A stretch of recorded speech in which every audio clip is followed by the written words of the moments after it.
Dito isso, passo a palavra ao doutor André Juazeiro.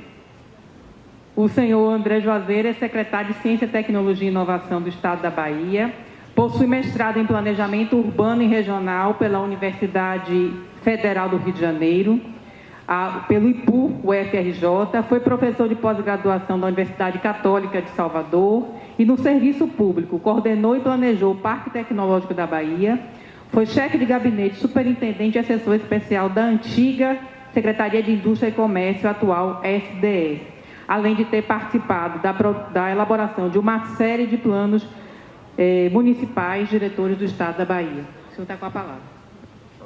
Bom dia a todos. Eu vou saudar hoje aqui, que o super não está na casa, o maior, né, o diretor-geral da SEI, a Cássio, que fez esse convite. Ainda bem, a Cássio, que quando eu olhei os nomes que estavam aqui nessa mesa aqui, dá 20 minutos de fala, só se eu fosse citar os currículos de todo mundo que está sentado aqui, né, dá 20 minutos de fala. Eu levei uma semana para ler, cheguei na metade, eu acho que eu vou chegar na metade. Só o de Patrícia levou uns 3 dias. E aí, o que é que eu fiz? Eu fui para a margem, né? Não vou tentar disputar aqui, falar a mesma coisa que essa turma de feras aqui. Então, tentei trabalhar numa fala que fosse complementar a fala de todo mundo que está aqui, porque esse tema é um tema que dá 2, 3 dias de palestra, né? Você tem tanta coisa para falar de inovação dentro da questão do planejamento e da execução, né? A inovação na forma de fazer, não é só na forma de você monitorar. Né? Monitorar é uma coisa importante, mas na forma de fazer também tem que ter inovação, né? Para você executar as políticas públicas. Então, eu vou falar um pouquinho dessa segunda parte, que é de como é que eu executo as políticas públicas a partir dessa informação que eu tenho, como é que eu uso a informação para melhorar a minha execução, não só o meu planejamento, não só o meu monitoramento, mas a minha execução propriamente dita. E falar de um assunto que eu acho que é a base para tudo isso daqui, que é um pouco como é que a gente traz isso, como é que eu resolvo esse problema e resolver o problema de desenvolvimento, né? E que no fim a gente está falando de política pública, é desenvolvimento do Estado, é redução de desigualdades, né? Como é que eu resolvo isso sem trabalhar uma questão que é importante, que é a educação lá na base, né? Educação, ciência e tecnologia, que é a pauta que eu trabalho. Sem isso a gente não consegue fazer um movimento de desenvolvimento no Estado da Bahia. A gente não vai conseguir desenvolver o Estado trabalhando único e exclusivamente fazendo atração de investimento, né? Vem uma BID, é ótimo, mas eu consigo resolver o Estado da Bahia com 417 municípios, trazendo BIDs, né? Empresas de fora que venham resolver nosso problema, o salvador da pátria que vai empregar todo mundo e resolver o problema econômico no município. Isso não vai acontecer, né? Então, como é que eu faço para que o desenvolvimento chegue lá no município, lá na ponta, naquele menor, no semiárido, né? Eu tenho que levar para lá educação, ciência e tecnologia, ponto. Sem isso, nada é possível. Então, vou falar um pouco dessa inovação, da forma do fazer, que é a criação da Agência de Desenvolvimento do Estado da Bahia, Agência de Desenvolvimento ligada à inovação, mas Agência de Desenvolvimento territorial, né?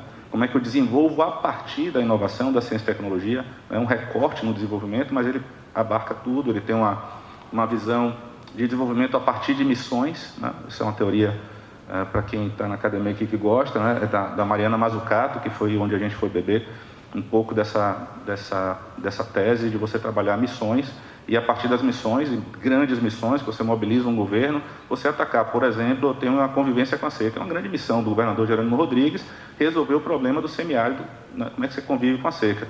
Isso não é um projeto da SECT, isso não é um projeto da SEMA, isso é uma missão de governo, todo mundo tem que estar envolvido, sociedade envolvida, né? Academia envolvida, senão vocês não resolvem esse problema lá na ponta. Então, é um pouco como é que a gente aborda isso, e essa agência de desenvolvimento é uma inovação de como fazer isso acontecer. Eu acho que é uma inovação tecnológica da burocracia que a gente precisa cumprir, né? Uma agência de desenvolvimento tem que ser mais ágil, ela pode ser um caminho de execução, né, mais eficiente para o Estado. Então, eu queria falar um pouco disso e como é que a SEI contribuiu, né, desde o início lá do governo. Eu te falei um pouquinho ontem da primeira reunião que a gente teve de planejamento, foi a Cássio, esteve lá na secretaria, a gente marcou uma reunião, não conhecia o Cássio ainda, chegando no governo, me deparando com uma série de problemas, sem informação para poder fazer um planejamento estratégico da secretaria.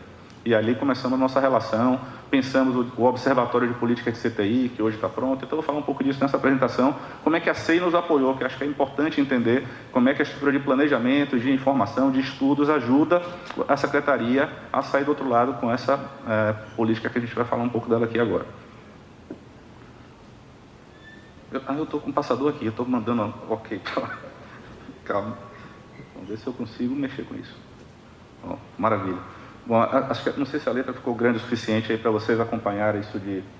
Eu sou meio cego, estou sem óculos, então para mim está pequeno. Mas a gente vem trabalhando, né, isso aí é modernidade, criando um novo modelo institucional, né, e aí passa pelo regulatório, passa por você criar uma base, um arcabouço jurídico, né, e institucional para poder lidar com a política pública, e aí o planejamento está aí dentro, né. A gente começou fazendo, e nessa conversa, a Cássio lá, eu me lembro que a gente falou, eu falei, pô, eu preciso fazer um plano estratégico. Cadê a informação? A gente foi buscar, mas também a sua equipe se ofereceu, né, para ajudar a gente na elaboração do planejamento estratégico. Então, o papel da SEI não é só me dar informação, não, é me dar uma assessoria também na formulação do planejamento estratégico. Como é que você faz isso vinculado ao planejamento do Estado, que vem lá da CEPLAN, né, que tem todo um orçamento envolvido, que não é simplesmente você fazer um plano estratégico da minha ação isolada da Secretaria. É uma ação que está vinculada a todo o planejamento do Estado, que tem plano para 35, que Cláudio já acha pouco, já está fazendo para 50, porque realmente 35 já está ali, né? E a gente precisa começar a pensar a SECT dentro desse contexto. Não dá para se fazer um planejamento estratégico isolado, uma secretaria que pensa só a ciência e tecnologia. É a ciência e tecnologia a serviço das principais pautas do governo. É isso que a gente veio fazer na Secretaria de Ciência e Tecnologia. Então, essa mudança de mentalidade, né, não é um trabalho feito para dentro da academia, ao contrário, é puxar a academia para trabalhar para a sociedade. Essa é a mudança de comportamento que a Agência de Desenvolvimento vai trazer para a gente trabalhar e que nasceu lá com a SECT, lá com a Cássio, com a SEI, nessa primeira reunião. Então, no final de 2023, a gente conseguiu regulamentar o marco legal de Ciência e Tecnologia do Estado da Bahia, em outubro de 23. Isso me deu uma série de instrumentos de gestão importantes, né? Eu posso fazer encomendas tecnológicas, como é que eu me relaciono com startups, compras públicas ajudando o desenvolvimento da tecnologia, ou seja, a gente instrumentalizou toda a política de ciência e tecnologia do Estado da Bahia. Criou o Conselho, né, Estadual de Ciência e Tecnologia, que é outra coisa importante. O Conselho é tripartite, você tem um terço de Estado, você tem um terço de academia, você tem um terço de setor produtivo e sociedade civil, que garante que a política vai ser construída ouvindo todo mundo e que ela funcione na sociedade, né? A formulação do ecossistema, na tripla hélice, que é teoria já mais do que batida, há 20 anos, 30 anos, na verdade, ela nasceu já mostrando que você relacionar governo, sociedade civil, setor produtivo privado e academia, e você juntar todo mundo, é que você consegue fazer uma política que tenha um alcance. Então, isso começou e a gente conseguiu, em fevereiro, colocar esse conselho para funcionar, né? Estava muito tempo parado. O Conselho Estadual já está agora recebendo, fizemos a conferência, e aí também a SEI nos ajudou, a CEPLAN, quem tiver da CEPLAN aí, que sabe como foi o processo da nossa conferência estadual. Conferência com mais de 3.000 pessoas participando, em 27 territórios, 11 macroterritoriais, que saímos com mais de 1.000 propostas construídas com a sociedade civil e a academia. Então, isso é a construção da política de forma participativa e democrática. O professor falou bastante sobre isso aqui, como é que você constrói a pauta, professor. A pauta tem que ser construída assim, lá na base, conversando com as pessoas que têm sentem o problema na pele. Como é que a gente vai fazer ciência e tecnologia para ajudar esse cara? Não é a ciência e tecnologia que me interessa fazer, nem que interessa o professor na universidade, né? É a ciência e tecnologia que interessa a quem vai usar, quem tem um problema lá. Como é que eu faço o semiárido produzir? Esse é o mote que vai mover a minha academia. Se eu não for ajudar o semiárido a produzir, sei lá, oleaginosa para biocombustível, para poder eu sair da situação do IDH que está lá, né? Da questão assim, do desenvolvimento econômico, de fato, dessas pessoas, de momento social, lá na base, essas pessoas não produzem nada, a economia é super carente de opções. E se eu não trabalhar para criar opções com a academia, com o governo, com o setor produtivo junto, e essa sociedade civil na mesa, que opções eu tenho? Como é que eu vou investir na ciência e tecnologia? Eu vou investir na solução para a vida dessa pessoa. Isso você só consegue entender quando você faz uma conferência, quando você vai lá buscar a informação para você poder usar essa conferência de base para a formulação da política estadual. Então, a gente fez a conferência, levou 4 meses fazendo isso, com a CEPLAN ajudando a gente de uma forma absurda, com a tecnologia que a CEPLAN já tem, de trabalho nos territórios. Sem a CEPLAN, a gente não conseguiria fazer essa conferência do tamanho que foi, com a qualidade que foi. Então, é o pessoal do planejamento do Estado dando essa assessoria a uma secretaria que não sabe fazer, que não é do meu core fazer o planejamento, meu core é fazer a execução da política, mas se eu não planejar e essa assessoria não estivesse ajudando a gente a fazer o planejamento que tivesse consequência, inclusive orçamentária depois, a gente não ia ter o que a gente tem hoje dentro do Conselho, discutindo para formular a política que deve ficar pronta em mais 2 ou 3 meses, que é o que estão sendo discutidas essas 1000 propostas, como foi muita proposta, a gente dividiu em câmaras temáticas, são 4 dentro do Conselho, para poder dar conta, né, de trabalhar cada proposta dessa com a densidade que precisa. No meio do caminho, eu vou voltar a falar um pouco que isso daqui, lá no final da apresentação, vai ser importante, também a gente conseguiu fazer uma coisa importante, curricularizar a educação científica no ensino médio. Estamos falando de política pública e de transformação de realidade, e a gente não pode pensar que é agora só, né? E para fazer isso acontecer no futuro, eu preciso começar a formar meu jovem, com essa cabeça. Se esse cara não tiver essa formação, ele não vai chegar lá na frente, não vai conseguir nos ajudar a sair do problema que a gente vive lá na ponta. Então, a educação científica era tratada de forma como extracurricular. Atividade extracurricular, o professor não recebe para fazer. Ele tem que fazer fora do horário de aula e sem receber dinheiro. Né? Como é que você faz uma política de ciência e tecnologia, né, dentro da escola, se o professor não está sendo remunerado para fazer aquele trabalho? Então, estava acontecendo, porque tem uns professores apaixonados. Estamos aqui embaixo discutindo isso agora, o pessoal do IAT com a SEC, fazendo formação de professor para as agências de comunicação. Assim também a gente vai fazer para as agências, para os clubes de ciência. Essa curricularização garante que todos os alunos, não é mais uma parte, né, que o professor do extracurricular escolhe ali meia dúzia e faz o trabalho, 10, enfim, é todo mundo fazendo educação científica na escola. E dessa educação científica, assim como na educação física, todo mundo faz, mas nem todo mundo é atleta, não sai dali todo mundo é atleta, sai dali uma escolha de uma quantidade de alunos, por exemplo, o vôlei, os mais altos, os mais habilidosos acabam formando uma seleção e você tem um time de vôlei da escola. Né? A mesma coisa a educação científica, você faz para todo mundo, mas você seleciona aqueles melhores e monta o clube de ciência, que é a nossa seleção, né? Seleção de ciência e tecnologia. E trabalha diferente com esse garoto. Né? Assim como você trabalha na educação física para gerar o vôlei de uma forma, e quando chega na seleção o treinamento é mais intenso, a questão técnica, né, é mais aperfeiçoada, assim também acontece no clube de ciência. Ele vai ter uma formação, as escolas são de tempo integral, então ele vai ter essa formação para chegar adiante. Para formular isso, para isso acontecer, a gente sancionou a lei há 30 dias atrás. Foi 1 ano e meio de trabalho. A gente não entende, às vezes, o trabalho que dá para você conseguir conceber um programa como esse, curricularizar a educação científica.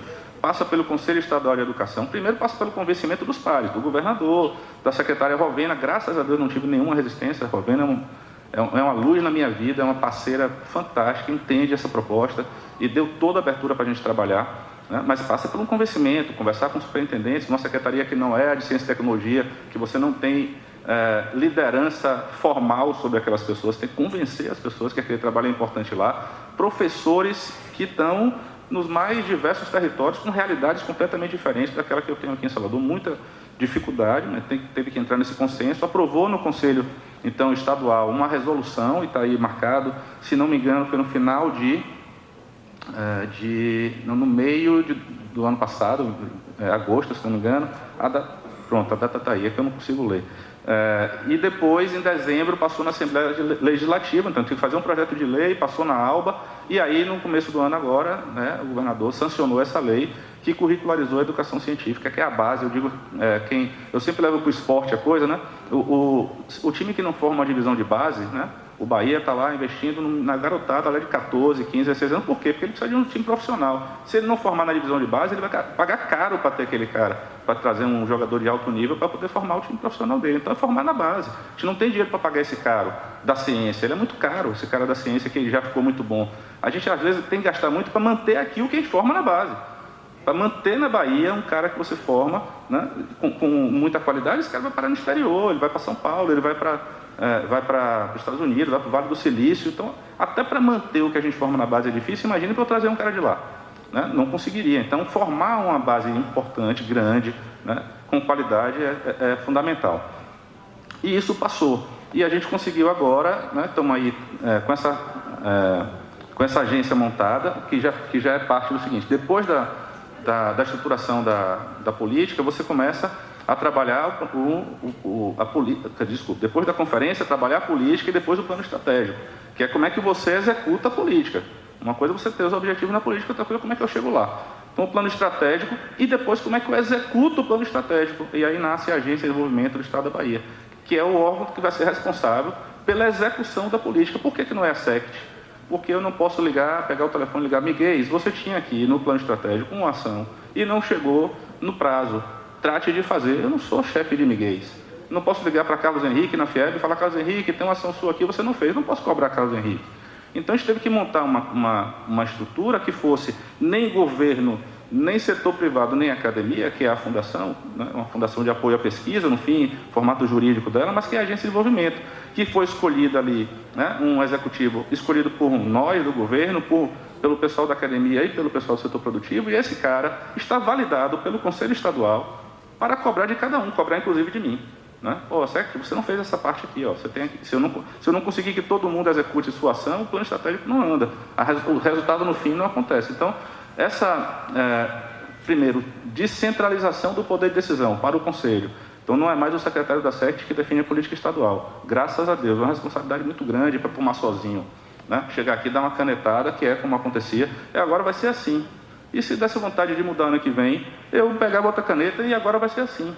Né? Não pode ser, você cria uma indefinição, uma falta de continuidade na política, à medida que você vai mudando de secretários com outra cabeça, que atrapalha o desenvolvimento do Estado. Quando você chega num conselho, posso mudar, eu vou ter que chegar lá e convencer mais 17 conselheiros de todos os setores que ele tem que mudar a política. Se eu não for muito bom no meu argumento, não passa não, cara. Eles estão gostando da política, vai ficar desse jeito aqui, porque a gente ouviu 3.000 pessoas falando sobre isso, que disseram que o caminho é esse. Não sou eu, né? Então, o Conselho já faz isso. E aí eu tenho essas mesmas pessoas pautando a agência de desenvolvimento para que essa coisa aconteça dessa forma. Descentralizamos não só a decisão, mas também a execução, né, da política estadual, a partir da agência. Lógico que a gente não sai da nossa responsabilidade de tentar fazer que essa coisa aconteça da melhor forma. Ou seja, o papel de liderança, o papel de coordenação dessas ações continua na SECT. A gente trabalha agora intensivamente, puxando os atores, né, parceiros para perto, para a gente não perder essa unidade e o controle para a ação acontecer.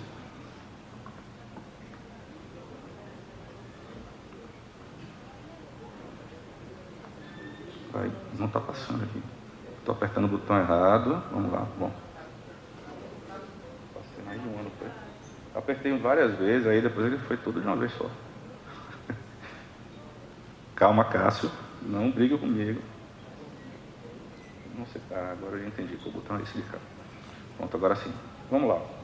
Então, a agência, ela propõe o desenvolvimento a partir da inovação. Vou passar essas partes mais rápido, né? Mas é só para entender que a inovação é o eixo do desenvolvimento que a gente vai fazer acontecer o desenvolvimento no interior do Estado. O nome dom, ele vem dessa questão de que cada território tem suas vocações, ou seja, seus dons. Então, lá em Barreiras, a política de ciência e tecnologia é uma, vai estar voltada para o agro, em Juazeiro vai estar voltada para a fruticultura, na região metropolitana, talvez, para ir para a petroquímica. Eu tenho a economia do mar, também tem aqui na Bahia de Todos Santos, ou seja, em cada território eu tenho um dom, tenho um ecossistema preparado para um tipo de ação, e a gente vai trabalhar com essas vocações. E dom também, aqui trazendo uma referência a Mariana Mazzucato, é o desenvolvimento orientado por missão. Essa missão tem que ter a formação da missão, né, tem que ter uma coisa que é relevante para o Estado, né, que seja possível de você mobilizar a sociedade em função dessa missão, senão ela não funciona.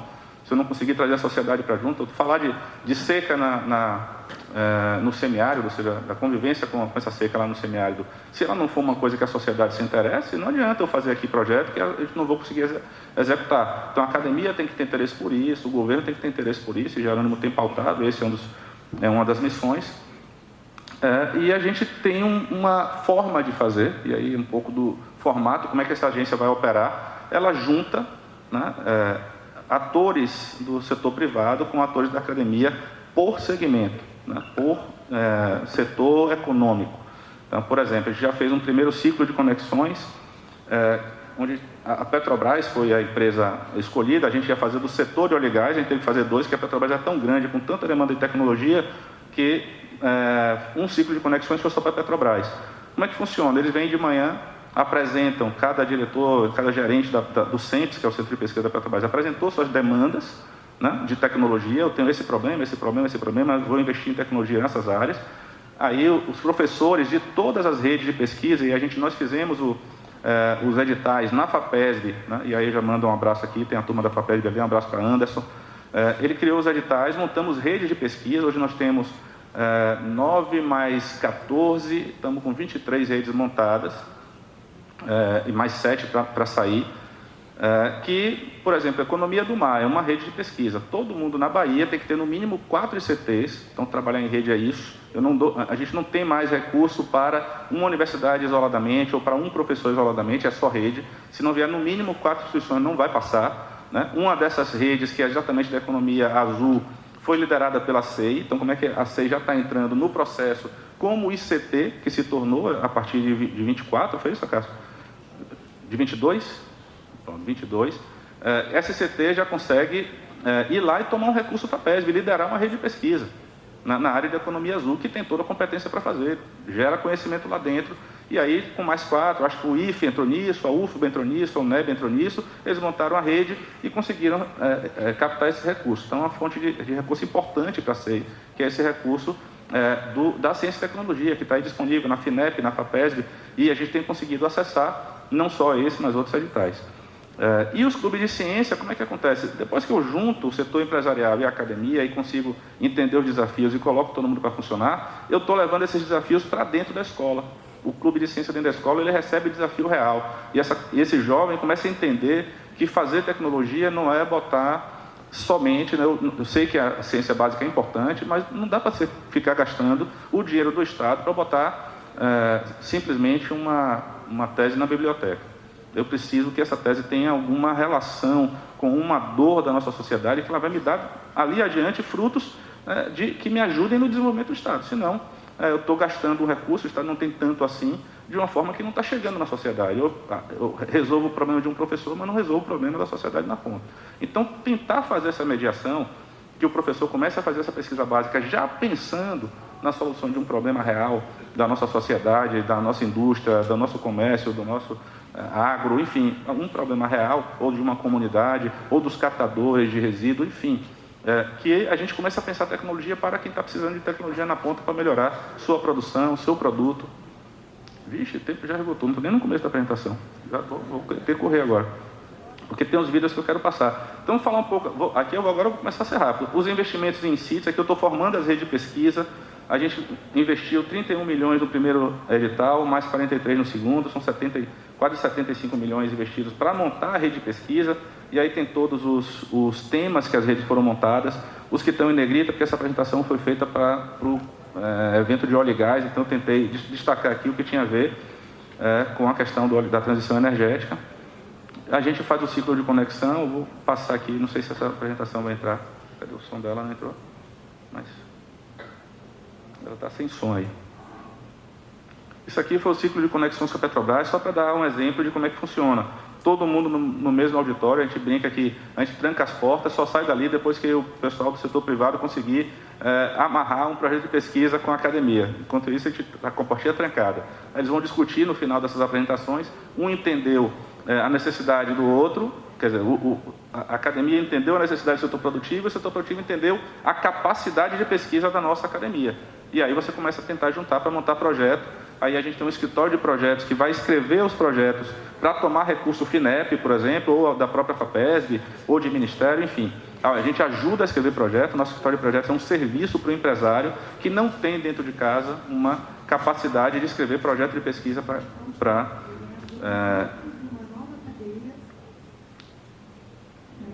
E hoje a gente pode abrir um novo parque industrial importante na área de funcionamento das nossas unidades. E eu confio na Bahia e esse fórum a participar exatamente sobre isso. Bom, essa que falou ali foi a Lívia, que é a gerente-geral do CENPES. Estamos mostrando todos os nossos trabalhos que foram e que estão em desenvolvimento no campo das energias renováveis, voltado exatamente para a captura de carbono, a economia circular, tá certo? O uso racional das energias renováveis.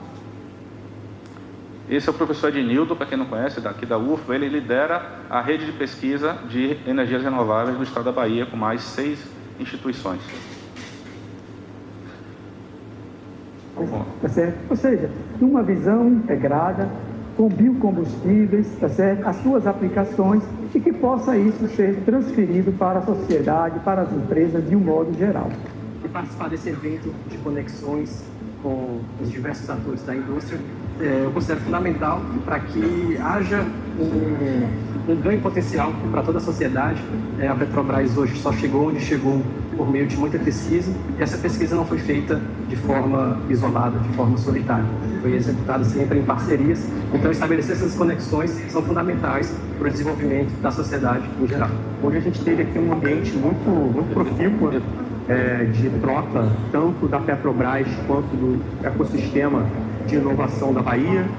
A gente veio apresentar um pouco qual é a estratégia de Petrobras de desenvolvimento tecnológico e falar também um pouco do nosso programa Conexões para a Inovação, que visa a gente buscar parcerias estratégicas dentro do ecossistema brasileiro e internacional para conectar com as necessidades da Petrobras.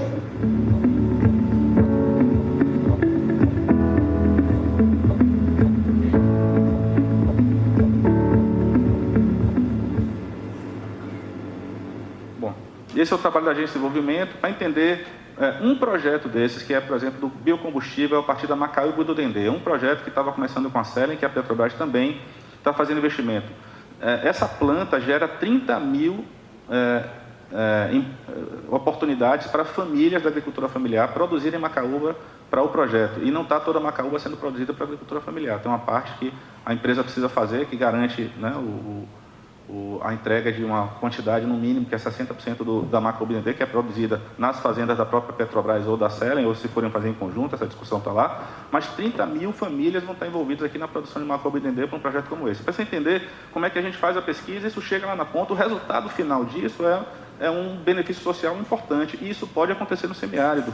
As oleaginosas, elas conseguem sobreviver historicamente bem no semiárido. Como é que a gente vai plantar macaúba lá, que não é histórico? É essa pesquisa que a gente está fazendo. Então, a pesquisa sempre aplicada para uma missão importante. Toda essa pesquisa, a gente fala de transição energética, mas estamos olhando lá a bioeconomia e a convivência no semiárido. Eu vou terminar. Eu ia falar da plataforma da SEI agora, cara. Então, bom, enfim, o observatório nosso é isso aqui. A SEI que nos ajudou, foi o produto da SEI que me permite fazer tecnologicamente essas conexões.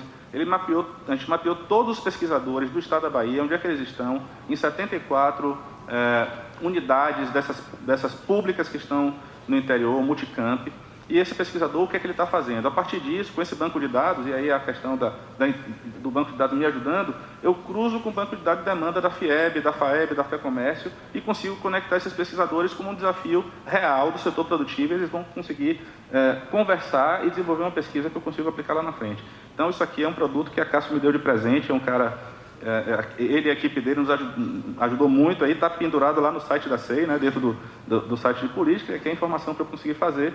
É o site mais... Aqui você vê pelos vizinhos aqui, como eu chamo isso, os TICs, né? Que o nosso site aqui, que esse sistema, ele é muito melhor do que qualquer outro que tinha no país, assim, que você vê que o que falta em todo mundo tem no nosso.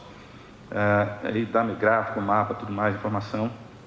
E aí, o escritório de projetos, já falei dele, que ele ajuda a escrever. Eu vou passar para a Parque Tecnológico da Bahia, mas eu quero parar aqui.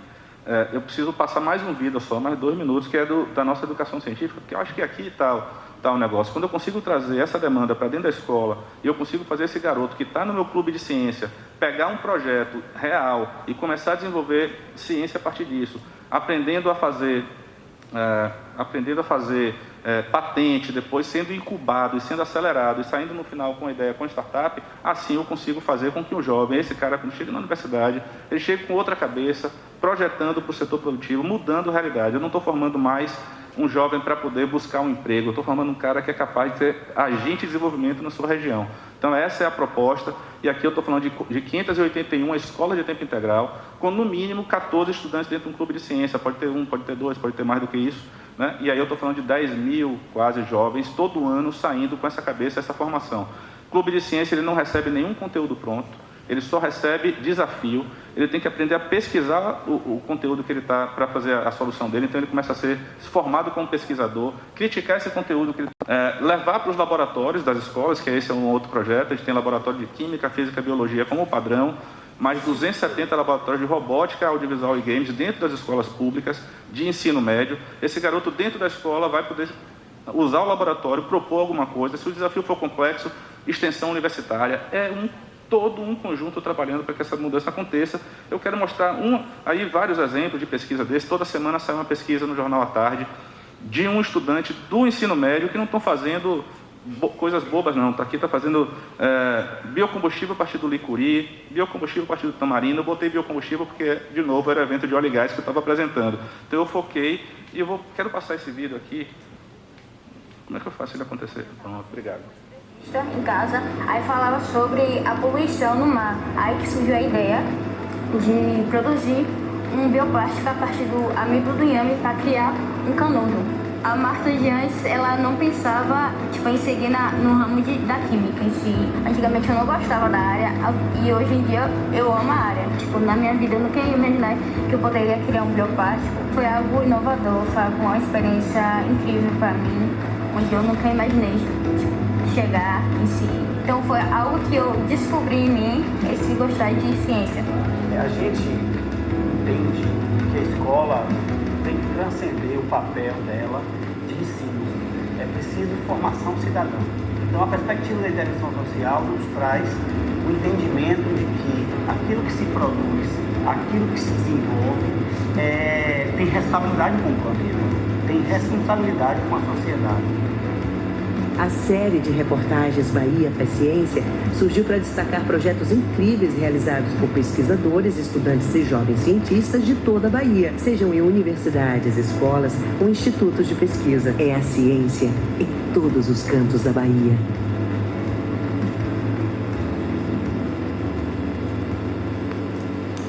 Eu acho importante trazer esse tipo de exemplo, porque a gente está vendo aqui uma jovem se descobrindo capaz, né?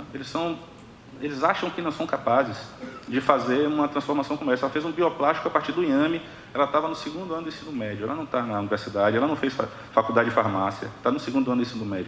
Então, a educação de qualidade é capaz de produzir esse tipo de coisa. E eu estou falando de 2.000 projetos como esse, antes da gente implementar a educação científica de tempo integral. Eu tenho 2.000 projetos como esse sendo cadastrados para patente no estado da Bahia. Então, o poder transformador de uma política como essa, e aí eu estou falando desde o planejamento que a gente começou lá, entendendo a missão e formando esse jovem, é assim que a gente vai mudar a realidade. Pode demorar 5, 10 anos até esse jovem chegar lá, mas ele vai chegar e vai chegar com uma cabeça diferente e vai mudar a realidade do Estado. Obrigado, eu queria poder falar mais um pouco disso, porque eu sou apaixonado por essa pauta, mas é isso aí.